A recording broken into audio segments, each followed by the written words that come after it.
All right, guys, welcome back into another episode of the Show Baseball Podcast, presented by ProspectsLive.com. I am your host, Andrew Parker, and today's episode we are joined by Carter Cunningham of the Toronto Blue Jays system. Carter is coming off winning a Player of the Week award in the opening week for his fantastic start to the year. So we obviously do talk about the hot stretch he's on right now. I know it's a small sample size, but he's still swinging it very well. Already has 5 home runs in 12 games, so he's throwing off the power. He's just hitting for average. I mean, everything.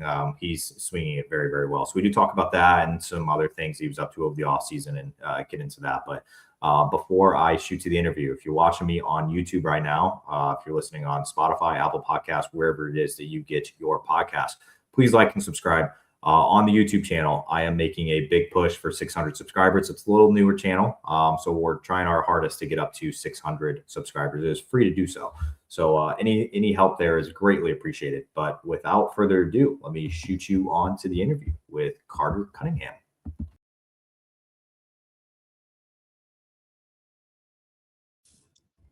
All right, Carter, you are well into your 2026 season now, and you are off to a fantastic start for the year. And that is exactly where I want to begin this interview. You're obviously swinging it very well at the plate to begin the year. How have things been going for you so far to start off?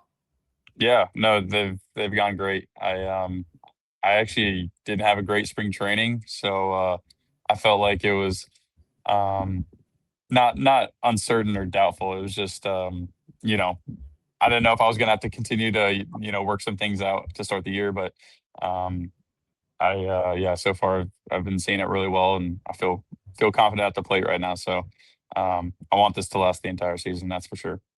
Isn't that weird how that works out? You don't have a good spring. You might not be feeling the best about where the game's at going into the start of the season, and then you just flip the script. Is that what do you think? What do you think is the reasoning for that? Just getting it out of the system early, or what do you think?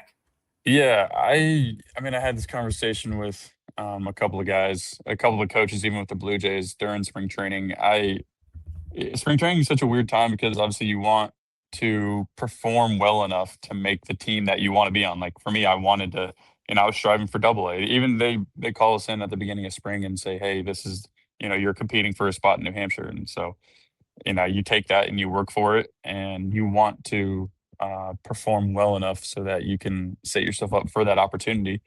But at the same time, you're still working on some things. You're still developing, and so it's 2 months of development that I kind of saw as and wanted to make sure that I work some of those kinks out, and that meant I would have growing pains as well. So the results might not have been there, but it definitely set me up for game one. I just kind of kept telling myself, only thing that matters is game 1 to 132 for the minor leagues. Obviously, major leagues 162, but I just kind of took that mindset into spring training and was able to work out some, like I said, some of those kinks and set me up nicely for a good start.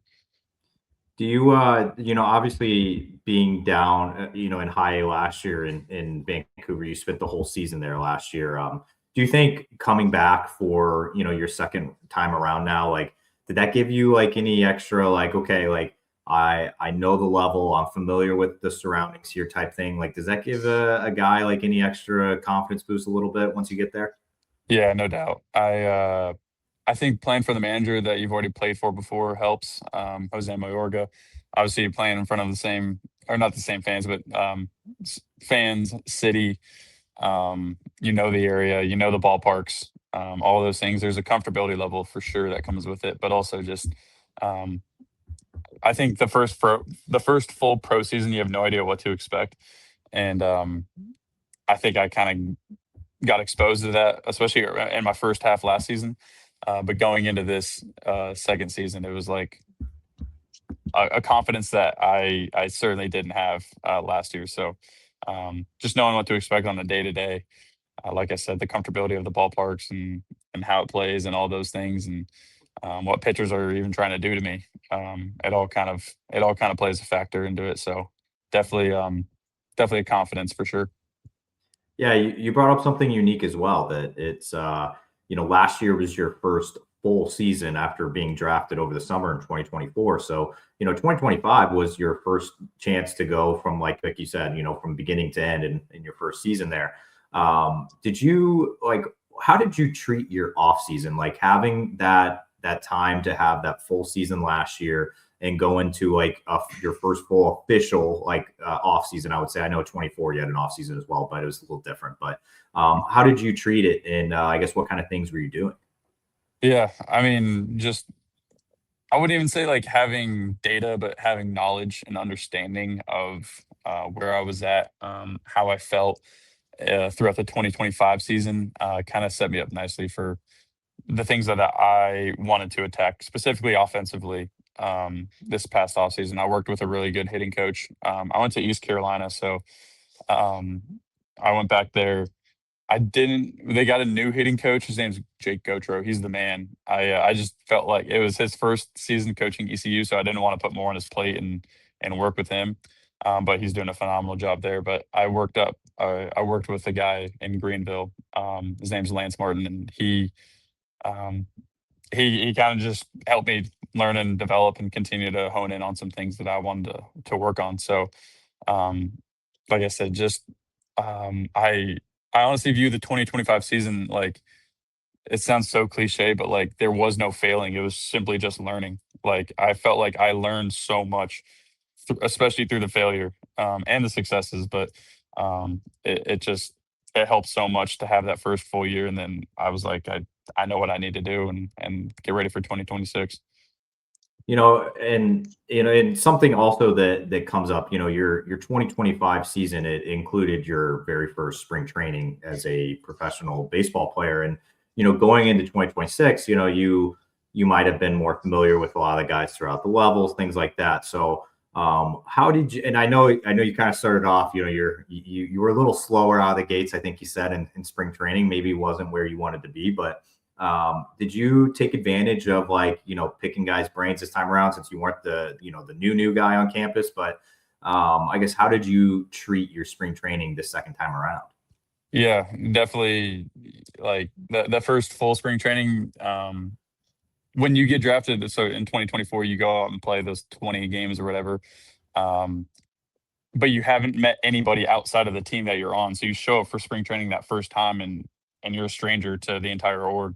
And so this time around, like you said, picking guys' brains was huge. A guy that I really, really loved talking to, even just way more than baseball. His name's Jace Borfin.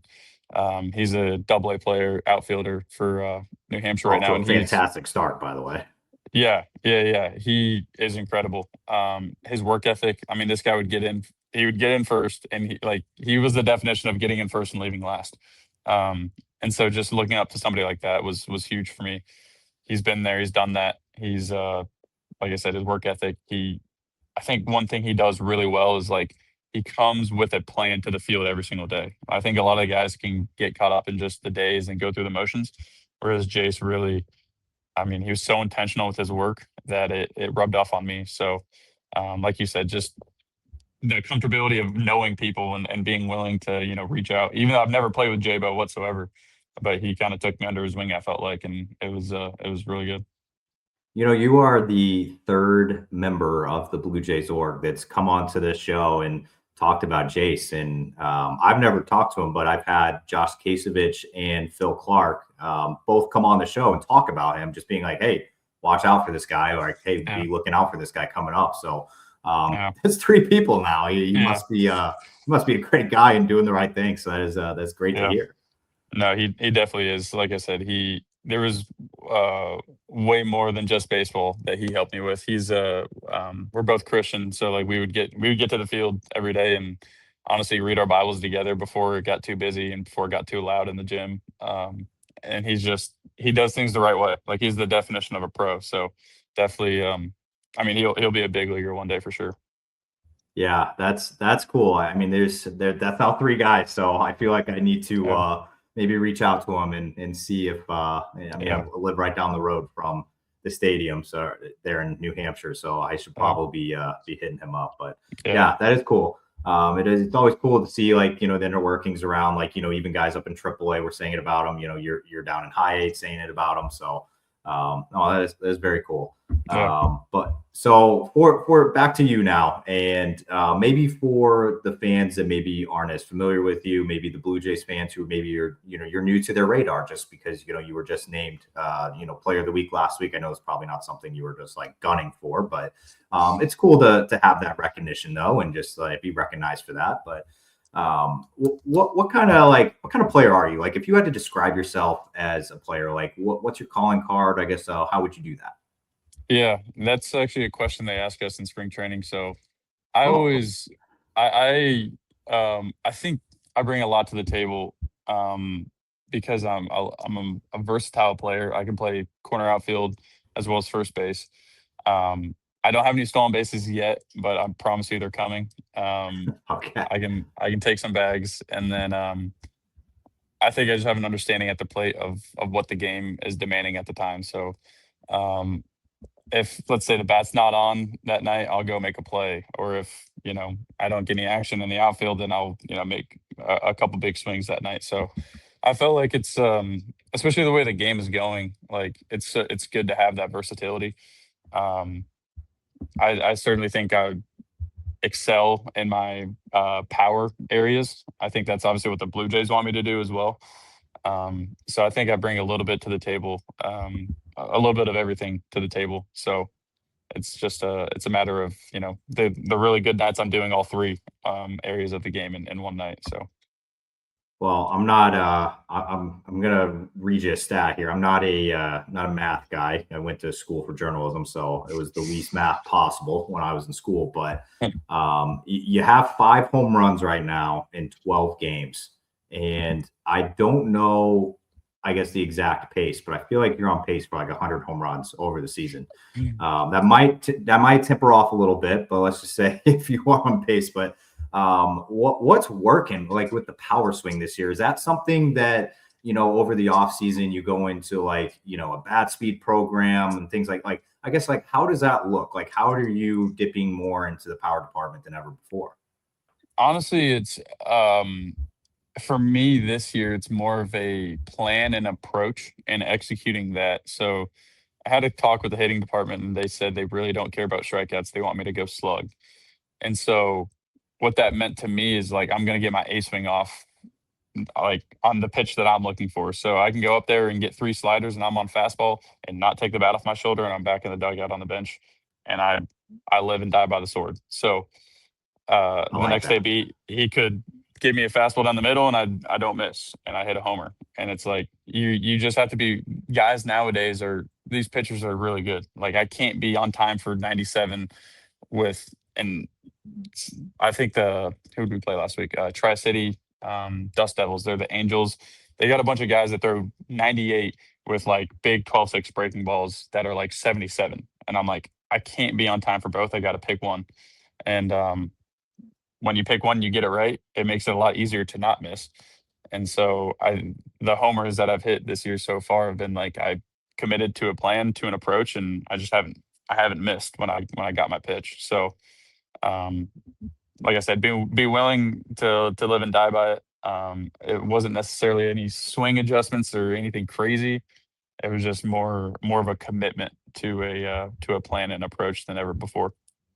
Okay, I have one boring baseball question before I jump into some a little off the field things. But you had mentioned this earlier that obviously I asked you about your hot start, and you're like, hey, I would love for this to just continue the entire year. Like that'd be very cool, obviously. Yeah. But how does one do that? Like how do you stay in that mindset of like, hey, it's clicking right now. I want to stay with this. Like, how does one do that? That's a good question. We'll see if I have the answer to it later down the road. But I think it's just showing up the same guy every single day. I think it's a resilient and intentional prep routine. Your swings in the cages, your ground ball work, like all of these things that throughout the course of a really long season can kind of get put on the back burner. You can get lazy with. I think it's a matter of just staying with it, not not taking any opportunity for granted to get better. Um, that's a lot easier said than done, like I said, because it is such a long season. But I think I have a good work ethic and process to continue to just get even better. I mean, I don't want to see a decline. I want to keep climbing. So, um, like I said, we'll see if I have the answer to that later down the road. But I think as long as I take care of what I can control, that the numbers are going to be where I want them to be when it's all said and done. You're sounding like a true, development staff member there. Stay where the feet are, control what you can Yeah, control. I feel like I hear that a lot from yeah, like farm directors and things, but it's yeah. true. It's a lot of cliches for sure, but it's like I I mean it all matters from your sleep, from your diet to your post game recovery to your cage routine. Like I'm telling you, that's probably the biggest thing that I learned in my 2025 season was how important it is to build those things and develop on those things. Um, because one the biggest thing it keeps you on the field. Like um, another cliche they say the best ability is availability. That is so Yeah. true. Like you cannot be a factor if you're on the IL. There's simply impossible. So all of those things they add up. So Oh it's yeah. uh it's good. I remember over the offseason, as I mentioned with Hayden Yinger, and he had mentioned it's like, hey, like I just want to like he has one goal for this season. You want innings pitched is his only goal because he's like Yep. that means that I'm out there and I'm not hurt. I'm not sitting out, whatever it is. Like he's like that means I'm available to the team, Yep. and that's the one that's his number one goal is like, hey, I Uh, need to reach so and so innings pitched because that means I'm there. So 100%. That's it. yeah. So I mean, couldn't be more real. But all right, I got some off-field questions here, just some random ones here. Good enough with that the boring baseball talk. Everybody can read the stats on Baseball Reference and all that, but even though yours are very good right now. So, but you mentioned something earlier that I did want to ask about, and I'm going to bring up Hayden again just because he falls into this category as well. But you seem like a guy who is very very big into their faith and.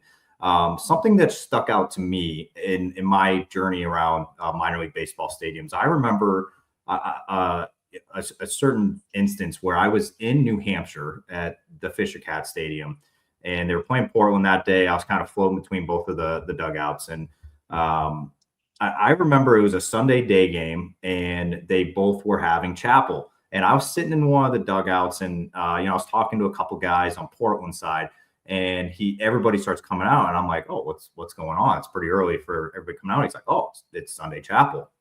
I'm like, oh, okay. Like I'd never really had been around on Sundays before. And they had almost like 30 guys like off of the Wow. team that were out there for chapel. I was like, that is incredible. So I was like, Yeah. I'm gonna like get out of their way, like go, and I went over to New Hampshire side. I started seeing them flow out there. There's probably at Yeah. least like 15 to 20 guys, and I'm like, this is incredible. It's like Yeah. it's so cool to have that many guys in a clubhouse that want to get around and just like spread the good word and just talk. And I guess for yourself, I did want to ask, like, how important is that for you? Just having guys, you surround yourself with guys like that think the same way and just kind of like, is that important for you? Yeah, that is especially in minor league baseball. That's the biggest, most important thing that I can do is surround myself with guys that are believers. My roommate is Tucker Toman. He was drafted, I forgot what year, 2022 maybe, out of high school, but this kid is incredible. Like he's just solid in his faith. He he understands why he believes what he believes and he lives it out. That's the most important thing is living it out. I mean, there's a lot of guys that um especially in this org that say they are, but they actually back it up and do it. And that's the biggest thing, especially um I feel like if you asked a lot of believers, especially with the Blue Jays, our biggest calling is not the game of baseball, it would be to make disciples and grow um and share, yeah, like you said, share the good news with everybody else. So the best way to do that is to live it out, and you got to surround yourself with guys that are going to help you do that. So Jesus Christ is the biggest. He is the biggest thing in my life, and if I can't get my relationship with him right, I can't do anything right. And so um I feel like just keeping him at the center of it all, ups, downs, wins, losses, strikeout, homer, it doesn't really matter. As long as, um, I know and have him and build my relationship with him, it's all going to be okay. It's going to be more than okay. I mean, his word says that it's going to be great. That's what he promises us. So Oh yeah, I hear that a lot where it's like guys are, it's especially like before, like, they're married, things like, and have kids. It's like, they're always playing for something bigger than baseball, whether it's, yeah, their beliefs, if it's their, then once they have, like, they get married, it's for their wife and then the kids and so on. But it is so cool how that journey kind of goes through like that. And I had to ask and tell that story because I always found it so yeah, fascinating that there's just so many between those two teams alone on, yeah, in Portland and New Hampshire. And I was like, that is so cool. It was one of the coolest yeah, things I've seen to date in minor league yeah, baseball. So I had to tell the story because I, yeah. I knew that you would appreciate that. Yeah, I got to get my numbers up here. I'm not. Yeah, We're not pulling in 15 guys. I know. We gotta I do was better. Mikey Romero. He was the one on Portland that's like, dude, Yeah, like he was the one that went around and was like, hey guys, let's do this, and he ended up getting over half the team out there, and I was yeah, so impressed. So yeah. It's it incredible. was cool. All right, so if you're, let's just say, I got a couple questions left for you, and I'll let you slide. But let's just say you're having a, every off day is, Monday in minor league baseball, it's an off day. So if you're not like at the field, you're not training, you're not working out, like what do you do in your free time? I like to play a lot of golf. I'm not very good at it, but it's what I like to do on the off day for sure. Unfortunately, in this league, our off days are travel days. We're on a bus. We don't get off days in the Interesting. Northwest League. Being in just being in Vancouver, it's far away from everybody else. Um, Occasionally, we'll be able to sneak one in Vancouver. So golf. Um, I make a lot of phone calls back home. I feel like my off days, I'm just on the phone all day, just catching up with people. I'm a big relationships guy, so I just want to talk to everybody that I can on my off day, and yeah, see how they're doing. Read a little bit.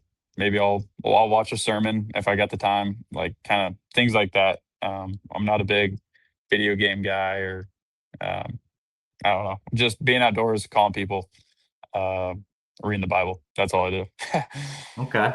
Well, we're kind of checking one of the boxes right now. You're outside, I think, just calling somebody. So Yeah, yeah, yeah. it's This is it looks like this. This is what I do on my off day. okay, awesome. Yeah, that is I I want to pick your brain for a second because there's this thing going around it when I get position players on here. Obviously, pitchers they're weird. They're like a different Yeah, animal. They're, yeah. the pitchers do pitcher things and they all golf and all that. But for a position player, do you believe or not believe that your golf swing and your baseball swing can sometimes like overlap? This is gonna sound crazy. It actually helps. It's such a Interesting. similar swing. I'm telling you, if you look at the golfer's lower half and you look at their transfer of weight and the rotation, like everything, even how they what do they call it? They call it shallowing the club. So like that would be Yeah. our getting into the slot. Like it is so similar that I'm literally talking to Tucker. I talked to him 2 nights ago. Like I'm trying to hit a draw right now in baseball. That's literally what I'm telling myself because Okay. I'm trying to close my club face, um, aka the barrel, onto the ball to kind of hit like a baby draw. I can talk about this Wow. all day because my misses in baseball when I'm late, I'm a lefty, so they kind of shoot back and to the left, like off the net. And it's because that would be like me hitting a slice into the woods, which I do a lot in golf. So I'm We like, all do. yeah, the adjustment would be in golf to close the club face and try to hook it into the woods almost. Now in baseball, I'm not trying to Interesting. hook it, down the line. I'm just trying to hit a baby draw kind of towards right center. And that has helped me be on time.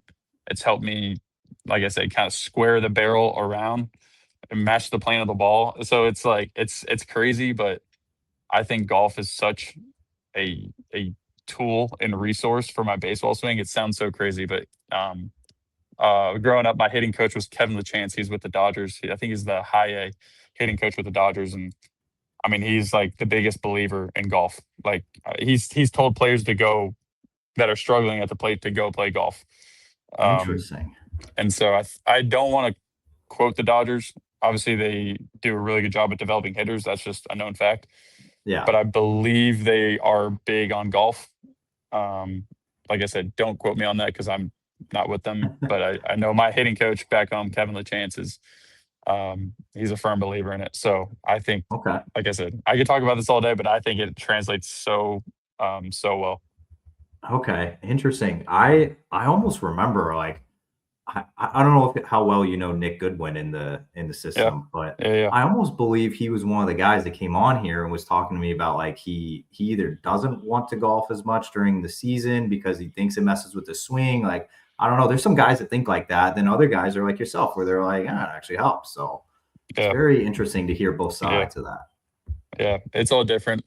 I at first, like growing up, my dad would be like, "Oh, it's going to mess your swing," and I think that's like so mental. I think that's like a narrative you make up in your head of like, oh, I can't do it because it's gonna mess me up. But I'm telling you, I since I've picked up golf and really like I follow like a bunch of what is it like kind of golf trainers on Instagram and seeing how they transfer their weight on like just everything. I think it actually helps. So Wow. Well, that is fascinating. I'm maybe the next time I have you on here, we're just going to do a whole episode on your golf swing, going into your baseball swing because yeah, I'm still I haven't played competitive baseball in quite some time, and I still try to pick up my foot to get power, my left foot. It's yeah, an issue, and I yeah, don't know how you guys do get away from it, but yeah, foot's always moving, not Scotty Scheffler-esque, but just yeah, not good. yeah. So No, we'll have to have a full episode about it. I wish I could like for how well of an understanding I have of the golf swing. I wish I could actually be able to do it and be good. Yeah, But I just take the concepts of it and apply it to baseball. I still suck at golf, but it's like I I could teach you the right things in golf, but I can't actually do it. So, yeah. um, but it's all good. Okay. Well, maybe like I said, if I have you on, like next time I have you on, we're gonna open up the camp maybe in the off season or something. Yeah, We'll dive into it, but yeah, so that should be a fun one. All right, I have one last question left because I'm actually curious. Actually, I got like one and a half, but you're a little far from home. Well, first of all, I want to ask because I saw on Baseball Reference, and I sometimes it's not accurate. It says you were born in California, but you went to high school out in Virginia. You obviously went to college at ECU, but where do you call home? that's a good question. Probably Haymarket, Virginia, is where I call Okay. home. I do my off season at ECU. The Okay. past two off seasons, and obviously I went to college there. So for the past 5 years, that's felt like home. But my parents are still back in Haymarket, and so I would call that home. Okay. All right. So you are a long way, just where you are right now and playing in off on the West Coast. You are very far away from home, almost as far as it can get in the Yeah, I guess North America. So yeah, I do want to ask, just because I'm curious about it, just because I've lived all over the place too, and there's some things that I missed about like living in the Midwest, things like that. But um, what is like one or two things that you miss the most about home that you can't get out in Vancouver or anywhere you're playing on the West Coast, and you're not allowed to say family or friends? dang, that's what I was gonna Yeah, say. that's a cop out. Yeah, no, but that is that is the truth for me. Is like it is the people, especially at Yeah, ECU, and Greenville, North Carolina. Like that community is absolutely incredible. They're the ones that changed my life. I joined a Bible study in Greenville, so those guys are. I miss those guys. My fiance's well, she's not in Greenville right now. She's in Wilmington. But like it's the people. But if I can't say that, I would say, well, I would say home cooked meals. okay, I I'll felt let that one like slide. I'm well because I all right. So I'm not a good cook, but I like to cook. And like if Yeah, I'm only cooking for myself, I don't feel bad messing up the food because nobody else is gonna suffer. Um, bingo. but like on the road, even here in hotels, like I can't cook. So it's like, at least if I'm home, I have a kitchen. The food in Canada is actually surprisingly really good. Not surprisingly, it is good. Yeah. So like I don't even want to say that like I miss the food in North Carolina or Not even Virginia. like Bojangles or anything.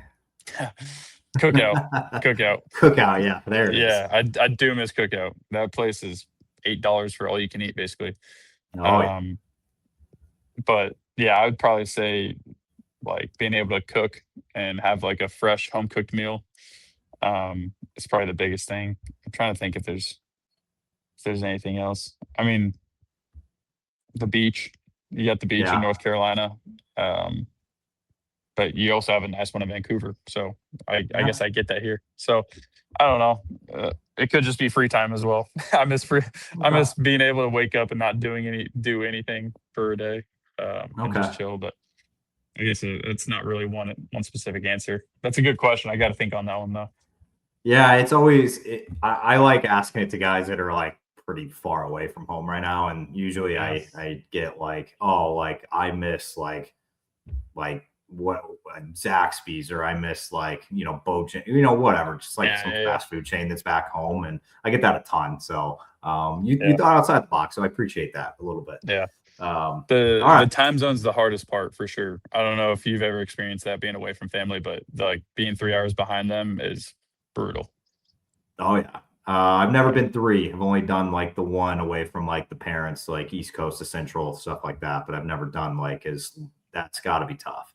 Yeah, that one sucks. I'm not gonna lie. I mean, my games start at 10 p.m. They're going to bed. My dad and mom, if they even stay up for it, they'll probably watch the first at bat and then they're knocked out. So Yeah, I will say this. It's one of the Blue Jays have one of the more unique, I guess, minor league affiliate setups that yeah, I think San Francisco also has a pretty interesting one because they have one in Virginia.